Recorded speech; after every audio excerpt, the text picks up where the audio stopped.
Bumiyahe pa Pampanga para umattend ng event.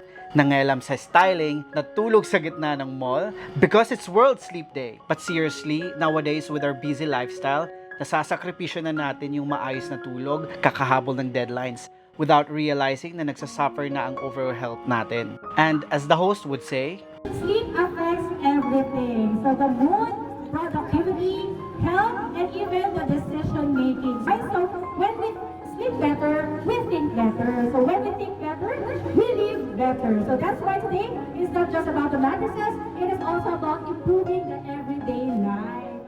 I am so thrilled to have been part of SM Mom's World Sleep Day and Philippine Bed event at SM Pampanga. It was such a great experience to represent legendary brands like King Coil, which carry over 128 years of expertise in the sleep industry. During the event, I had a blast sharing my go-to styling tips and stories from our makeover projects, focusing on how a well-designed bed can lead to a more pleasurable and healthy sleep experience. Stay tuned for part 2 of our Sleep Well, Live Better series.